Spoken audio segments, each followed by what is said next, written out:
Hello friends, welcome back to Janna's recipes. ഇന്നത്തെ വീഡിയോയിൽ നമുക്ക് ഒരു ഈസി ബ്രേക്ക്ഫാസ്റ്റ് ആയിട്ടോ അല്ലെങ്കിൽ ഒരു ഈവനിങ് സ്നാക്ക് ആയിട്ടോ കഴിക്കാൻ പറ്റിയിട്ടുള്ള ഒരു അടിപൊളി റെസിപ്പി ആയിട്ടാണ് വന്നിട്ടുള്ളത്. നമുക്ക് കുട്ടികൾക്ക് സ്നാക്ക് ബോക്സിലൊക്കെ കൊടുത്തു വിടാൻ പറ്റിയിട്ടുള്ള നല്ല ടേസ്റ്റി ആയിട്ടുള്ള റെസിപ്പിയാണിത്. അപ്പോൾ നമുക്കിത് എങ്ങനെയാണ് ഉണ്ടാക്കുന്നതെന്ന് നോക്കാം. പിന്നെ വീഡിയോ കണ്ടുകൊണ്ടിരിക്കുന്ന സമയത്ത് നിങ്ങൾക്ക് ഈ റെസിപ്പി ഇഷ്ടമാവുകയാണെന്നുണ്ടെങ്കിൽ ഒന്ന് ലൈക്ക് ചെയ്ത് സപ്പോർട്ട് ചെയ്യാനും ചാനൽ ഇതുവരെ സബ്സ്ക്രൈബ് ചെയ്തിട്ടില്ലെങ്കിൽ ചാനലൊന്ന് സബ്സ്ക്രൈബ് ചെയ്യാനും മറക്കരുത്. അപ്പോൾ ഈ സ്നാക്ക് ഉണ്ടാക്കാനായിട്ട് ഞാനിവിടെ അത്യാവശ്യം വലുപ്പമുള്ള ഒരു നേന്ത്രപ്പഴം എടുത്തിട്ടുണ്ട്. ഇത് നമുക്ക് ഇതുപോലെ ചെറിയ പീസായിട്ട് ഒന്ന് കട്ട് ചെയ്തെടുക്കണം. ഇനി നമുക്കൊരു പാൻ വെച്ച് ചൂടാവുമ്പോൾ അതിലേക്ക് 1 ടീസ്പൂൺ നെയ്യ് ഇട്ട് കൊടുത്തിട്ടുണ്ട്. ഇതിലേക്ക് കുറച്ച് നട്ട്സ്, ഏതെങ്കിലും നട്ട്സ്, നമുക്ക് കാഷ്യൂനട്ടോ അല്ലെങ്കിൽ ഞാനിപ്പോൾ ബദാമാണ് എടുത്തിട്ടുള്ളത്, ചെറുതായിട്ട് കട്ട് ചെയ്തിട്ട് അതൊന്ന് ചെറുതായിട്ടൊന്ന് റോസ്റ്റാക്കി എടുക്കാം.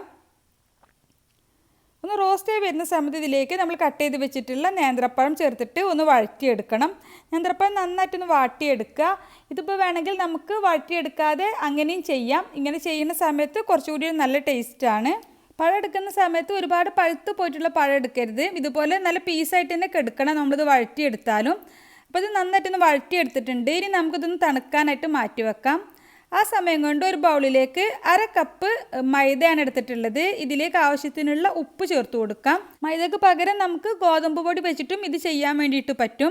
ഇനി ഇതിലേക്ക് 1/2 കപ്പ് പാല് ചേർത്തിട്ട് നന്നായിട്ടൊന്ന് മിക്സാക്കി എടുക്കാം.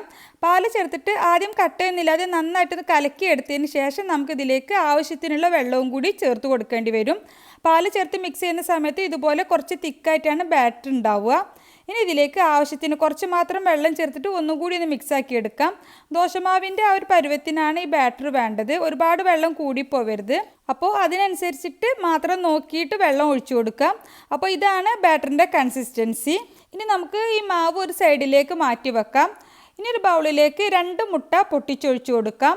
നമ്മൾ ഈ ഒരു പഴം വെച്ച് ചെയ്യുന്ന സമയത്ത് ഈ 2 മുട്ട ഒരു കറക്റ്റ് അളവാണ്. ഇനി ഇതിലേക്ക് മധുരത്തിന് ആവശ്യമായിട്ട് 1 ടേബിൾ സ്പൂൺ പഞ്ചസാരയാണ് ചേർത്തിട്ടുള്ളത്. ഒരു 1/4 ടീസ്പൂൺ ഏലക്കാപ്പൊടി കൂടി ചേർത്തിട്ട് നന്നായിട്ട് ബീറ്റ് ചെയ്തെടുക്കാം. മധുരത്തിൻ്റെ അളവ് നമ്മുടെ ഇഷ്ടത്തിനനുസരിച്ചിട്ട് കൂട്ടി കൊടുക്കാവുന്നതാണ്. ഇതൊരു പാകത്തിനുള്ള മധുരം ഉണ്ടാവുള്ളൂ. ഇനി നമുക്കിതിലേക്ക് നമ്മൾ വാട്ടി വെച്ചിട്ടുള്ള പഴം ഇട്ട് കൊടുക്കാം. എന്നിട്ട് ഒന്നുകൂടി ഒന്ന് മിക്സാക്കി എടുക്കാം. പഴം ഒന്ന് തണുത്തതിന് ശേഷം വേണം മുട്ടയിൽ മിക്സ് ചെയ്യാൻ.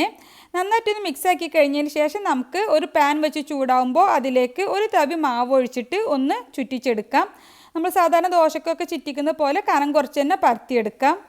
ഇനി ദോശയുടെ സെൻറ്ററിലേക്ക് നമ്മൾ മിക്സ് ചെയ്ത് വെച്ചിട്ടുള്ള പഴത്തിൻ്റെയും മുട്ടയുടെയും ആ ഒരു മിക്സ് 2 ടേബിൾ സ്പൂൺ ഒഴിച്ചു കൊടുക്കാം. എന്നിട്ട് ഈ ദോശയുടെ 4 സൈഡിൽ നിന്നും ഫോൾഡ് ചെയ്തിട്ട് ഒരു ബോക്സ് പോലെ മടക്കിയെടുക്കണം. ഈസി ആയിട്ട് തന്നെ ചെയ്യാൻ വേണ്ടിയിട്ട് പറ്റും, പ്രശ്നമൊന്നുമില്ല. അപ്പോൾ 4 സൈഡിൽ നിന്നും ഒന്ന് ഫോൾഡ് ചെയ്ത് വെക്കുക.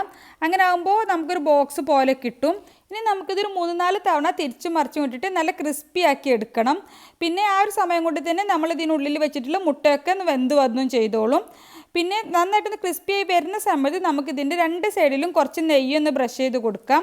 നെയ്യ് അല്ലെങ്കിൽ ഓയിലൊക്കെ ഒന്ന് ബ്രഷ് ചെയ്ത് കൊടുക്കുന്ന സമയത്താണ് നന്നായിട്ട് മൊരിഞ്ഞിട്ട് നല്ല ക്രിസ്പി ആയിട്ട് കിട്ടുക. അപ്പോൾ 2 സൈഡിലും നെയ്യൊക്കെ ഒന്ന് ബ്രഷ് ചെയ്ത് കൊടുത്തിട്ട് തിരിച്ചു മറിച്ച് വിട്ടിട്ട് നന്നായിട്ട് മൊരിച്ചെടുക്കാം. 2 സൈഡും നന്നായിട്ട് മൊരിഞ്ഞ് കിട്ടിയാൽ നമുക്കിത് പാനിൽ നിന്നും മാറ്റാം. ഇതുപോലെ തന്നെ നമുക്ക് ബാക്കിയുള്ള സ്നാക്സ് ഒക്കെ ഉണ്ടാക്കാം.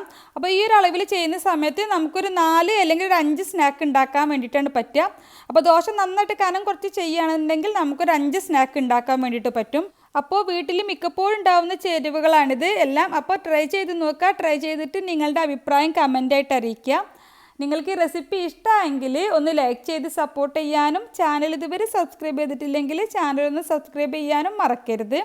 അപ്പോൾ ഇൻഷാ അല്ലാഹ് മറ്റൊരു അടിപൊളി റെസിപ്പിയുമായിട്ട് നമുക്ക് വീണ്ടും കാണാം. Thank you for watching.